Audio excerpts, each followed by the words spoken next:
Hi everybody, welcome to another video of vintage TV and radio stuff.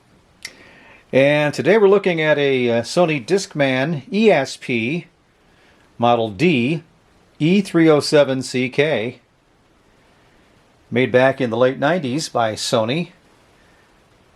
The Discman goes back to the 80s and the advent of CD players, of course, and the popularity of that format.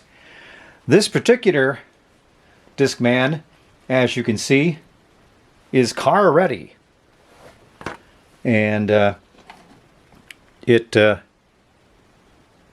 has a heat resistant lid that is perfect for being in the car.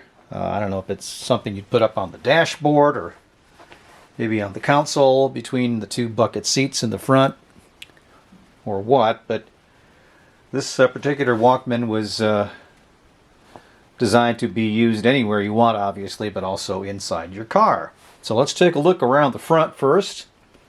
And starting off to the far left, you've got that little button that opens the lid, so you can put your CD in.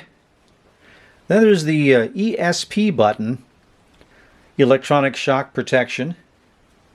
And this was developed by Sony to allow a little 10-second buffer. It would basically build up the data for up to 10 seconds. So if you began to hit bumps in the road, or you hit the CD player or whatever, it would not skip, allegedly. I'm not sure how guaranteed that was, depending on what type of road you were driving on.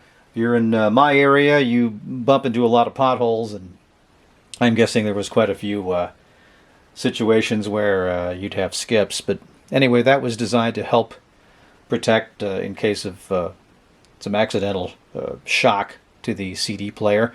There was play mode. You could put it in shuffle if you wanted to, that kind of thing. There's a repeat function. There's also other things that you can do to skip certain tracks. And of course, it came with a big instruction manual to show you how to do all that stuff. In the front middle part, there's the display that gives you a battery status, what track you're on, and the minutes and seconds, things like that. The fast rewind and fast forward buttons next to that. And then there's the stop, play, and pause buttons on the far right. On the right side, there's an earphone jack, and then something called remote. That must have been some sort of additional optional thing you could get to connect some sort of remote control, so to speak, a wired remote control to your CD player, so you could put it someplace and then use that as a way of changing the track or stopping and starting the play of the CD or what have you. And on the back, you have a line out jack, and then a 4.5 volt DC input, and that was designed obviously for car use if you wanted to. I think there's a lighter, cigarette lighter adapter attachment that's available. In fact, if you look down below that, there's a nice carrying case that I bought with this CD player from a Goodwill here in town, and I'll show you what's in there in just a little while, but that's the stuff on the back. And on the left side and toward the front, you've got the digital bass button right there. And then a hold switch, which is designed to lock the play button, stop button, all the other buttons, so you don't accidentally hit them. Also want to point out a couple things on the front here. We mentioned it has the ESP, the electronic shock protection. Also next to that, you'll notice an AVLS system. That's the automatic volume control system that was built into this device so that you didn't crank it too loud and destroy your hearing. And finally, next to that is 1-bit DAC. You can look that up and find out more. It's pretty high-tech stuff. I didn't understand half of it when I looked it up myself, but it's a method of getting the sampling off the CD and then transferring it into an analog signal. Oh yeah, here's a quick look at the bottom of the CD player, which has room for 2 AA batteries. All right, let's see if this thing works. I have, as you can see, a couple of small little computer speakers that I bought recently at a Goodwill. The ever-popular Office Tech brand of speakers. And I've got it plugged into the line out in the back here. I have a CD that I burned with a bunch of all your favorite YouTube acceptable music beds. So I'm going to pop this in here and hit play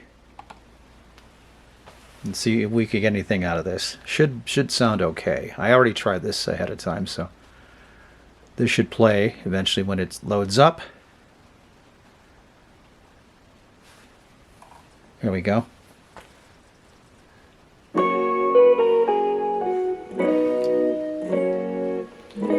So it sounds not too bad. Here's the volume control. We'll turn it.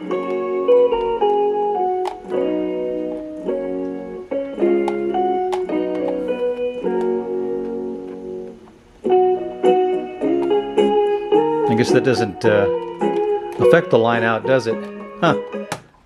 Ooh. There we go. And one of these has a volume control on the back. I'll just turn it down a little bit. There. So it sounds pretty good. Let's go ahead and change tracks.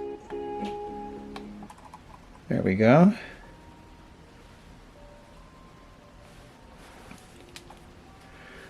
And there's a pause here.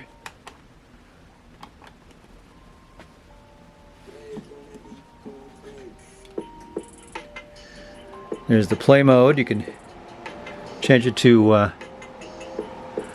whatever that says right now. I'm not sure what that even says. Intro something or other.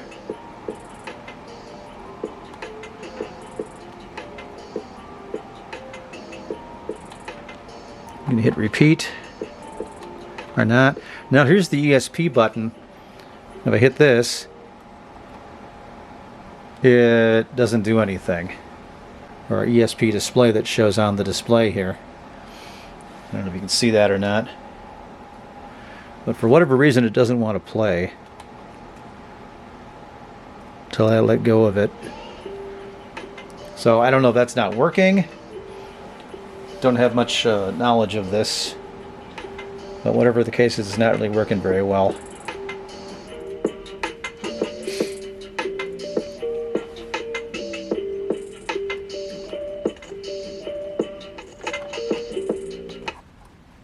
There we go. Track 3. Now, let's see if I... Yeah. It's not... Not very shock resistant with the ESP not working. Let me just check the mega bass here.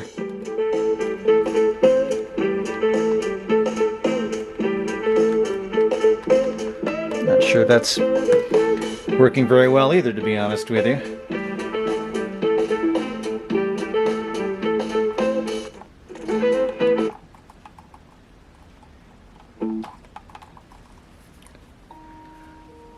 It does seem to want to go back and forth track-wise, and it does fast forward here.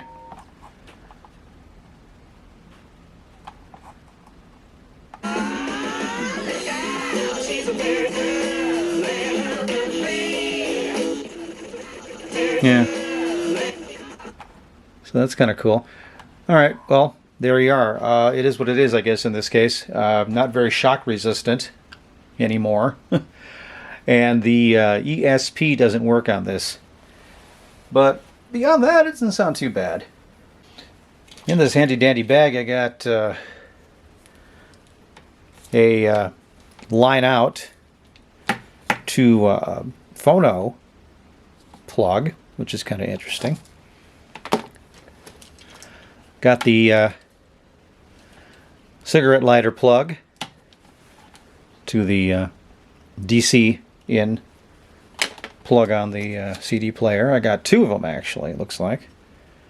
And then a regular wall wart plug into the back DC plug as well. Plus some neat sleeves for my CDs in the back here. This is where the Let me zoom out a little bit here. This is where the CD player itself would go, in that spot. And I think there was also a little, a little bitty area here, so you could put the CD player in there and you actually snake out cables to plug in to wherever you were plugging them into. Nice Sony bag that went with it. So all in all, not a bad buy, a Goodwill buy. I'm not sure how much I paid for it. The label's missing, but it wasn't very much because I don't usually spend a lot on anything when I buy stuff for my videos. But anyway, here you go. And that's our video for today. If you have any comments, leave them below. Like the video, subscribe to the channel. And we will be back with more vintage TV and radio stuff down the road. Thanks for watching.